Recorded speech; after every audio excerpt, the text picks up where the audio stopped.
बघा आता question number 2 मधला फर्स्ट क्वेश्चन नंबर 2 काय आहे, सॉल्व एनी 3. किती सॉल्व करायचे आपल्याला? 3 सॉल्व करायचे. ठीक आहे. आणि प्रत्येकी किती मार्क आहे? 4 त्रिक 12 मार्क आहे. ठीक आहे. तर पहिला क्वेश्चन आहे बघा. आता हा पूर्ण क्वेश्चन नंबर 2 कशाचा आहे? इनडेफिनाइट इंटिग्रेशनचा आहे. तर याच्यामध्ये पहिलं ए दिलेलं आहे, evaluate integration e raise to x ब्रॅकेटमध्ये x plus 1 upon cos of x into E raise to x d x. ठीक आहे. तर बघा आता solution.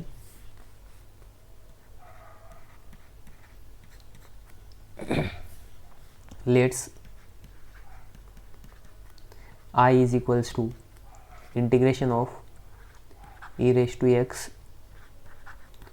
plus 1 upon cos of x into e raised to x dx. ठीक आहे. मग आता इथं बघा, आता इथं जर तुम्ही ऑब्झर्व केलं तर जो x into E raise to x आहे, x into E raise to एक्सचा डेरिव्हेटिव्ह जो आहे ई रेज टू एक्स ब्रॅकेटमध्ये एक्स प्लस 1 येतं.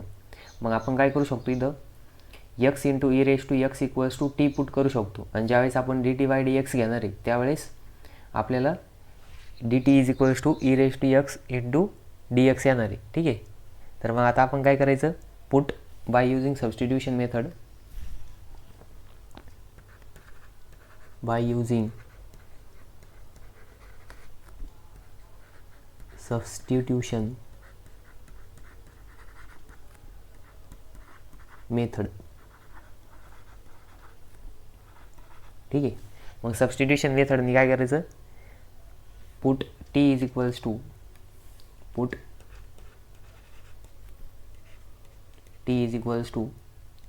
X into E raise to X, X into E raise to X. ठीक आहे.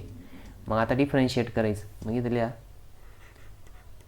Differentiate with respect to X. मग इथं काय येणार या साईडला D T by D X is equals to T by D X of ब्रॅकेटमध्ये काय येणार X into E raise to X. मग बघा आता इथं काय आहे की डेरिव्हेटिव्हमध्ये दोन फंक्शनचं मल्टिप्लिकेशन आहे. मग डेरिव्हेटिव्हमध्ये जर दोन फंक्शनचं मल्टिप्लिकेशन असेल तर कोणता रूल यूज करायचा? Chain rule. मग त्यालाच काय म्हणते आपण U into V rule. D U by D X of D by D X of U into V असं जर असेल तर काय राहतं U into D V by D X plus V into D U by D x. ठीक आहे.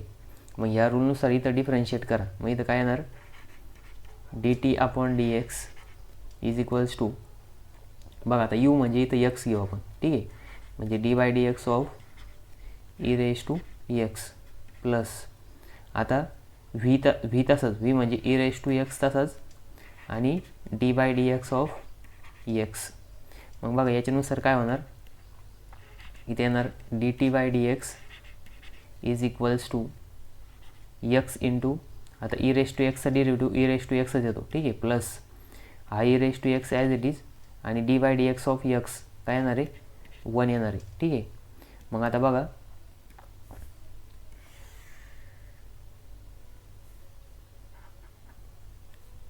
मग D T is equals to काय येणार D T by D X is equals to आता बघा इथं काय आलं X into E raise to X आणि इथं E raise to x into 1. मग आता E raise to X common घ्या. मग ई रेज टू एक्स जर कॉमन घेतलं तर ब्रॅकेटमध्ये काय राहणार आहे, इथं राहिलं एक्स आणि इथं राहिलं 1 म्हणजेच एक्स प्लस 1. मग बघा इथं लिहायचं d T is equals to e raise to x ब्रॅकेटमध्ये एक्स प्लस 1. ठीक आहे. मग आता हे काय करायचं, पुट करायचं कशामध्ये, इक्वेशन नंबर 1 नाव द्यायला. पुटिंग इथल्या वाटलं तर पुटिंग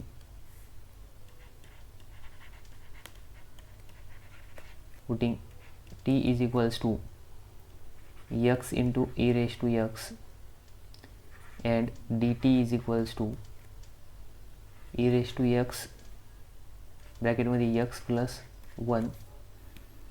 बघा इथं हा जो dx होता तो इकडं डिवाइडला होता, इकडे गेलो मल्टिप्लाय झाला. ठीक आहे. इन इक्वेशन बघा putting t equals to x into E raise to x and d T is equals to E raise to x ब्रॅकेटमध्ये x plus one in equation 1. ठीक आहे, मग इक्वेशन 1मध्ये पुट करायचं. आय इक्वल्स टू काय येणार, I equals to integration of, आता बघा ई रेस टू एक्स ब्रॅकेटमध्ये x plus one d x म्हणजेच काय येणार आहे, डी टी येणार आहे. ठीक आहे, डी टी अपॉन इथं काय आहे बघा, आता इथं काय दिलेलं आहे, कॉस ब्रॅकेटमध्ये x into E raise to x. आता x into E raise to x म्हणजे टी आहे आणि cos as it is cos of t. ठीक आहे, मग बघा आता 1 अपॉन कॉस काय येतं, 1 अपॉन कॉस म्हणजे 1 अपॉन कॉस एक्स म्हणजेच राहतं सेक एक्स. मग इथं काय येणार, I is equals to integration of sec X, sorry sec X नाही, इथं सेक टी आणि इथं डी टी आहे. ठीक आहे, मग आता बघा इंटिग्रेशन ऑफ सेक टी काय येतं, तर integration of sec t is equals to formula आहे बघा, फॉर्म्युला लिहायचं. मग इथं integration of sec x d x, sec x d एक्सचं काय येतं, log of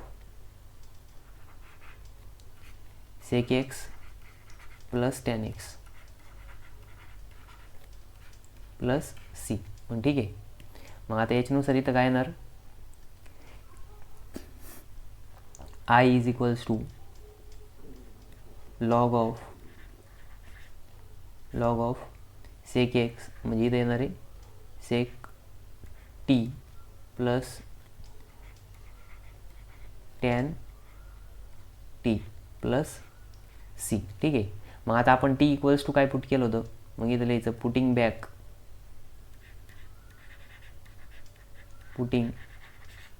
back T is equals to E raise to x into E raise to x into E raise to X. ठीक आहे, मग बघा आय इक्वल्स टू काय येणार, मग I is equals to log of bracket of sec of x into E raise to X plus tan of x into E raise to X bracket complete plus C. ठीक आहे, मग आपला answer आलं I is equals to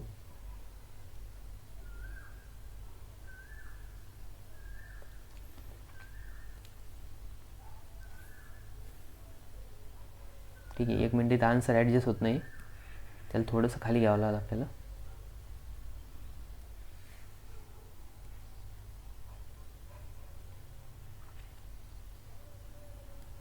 हे थोडंसं वरती घेतो. ठीक आहे,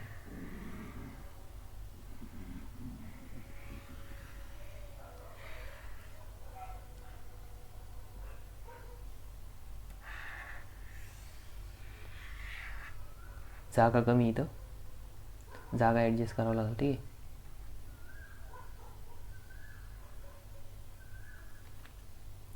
बघा आन्सर आलं आहे I equals to log of sec X into E raise to X plus tan X into E raise to X plus C. ठीक आहे, तर बघा आपण इथं स्टार्टिंगला काय केलं, सबस्टिट्यूशन मेथड यूज केली, नंतर इथं डिफरन्शिएट करताना u into V rule use केला, नंतर आपण d t equals to E raise to x ब्रॅकेटमध्ये x plus one d x भेटलं आणि i equals to d T upon cos t आलं. ठीक आहे, 1 अपॉन कॉस एक्स काय राहतं, सेक एक्स राहतं, मग इंटिग्रेशन ऑफ सेक एक्स काय राहतं, log of sec x plus tan x plus C राहतं. ठीक आहे, तर बघा इथं आपण हा फॉर्म्युला यूज केला आणि या फॉर्म्युल्यानुसार आपण आन्सर काढलं. ठीक आहे, तर हा 3 मार्काचा प्रॉब्लेम होता. आता आपण याच्यामधला नेक्स्ट 4 मार्काचा होता, याच्यामधला आपण आता नेक्स्ट सॉल्व करू. ठीक आहे.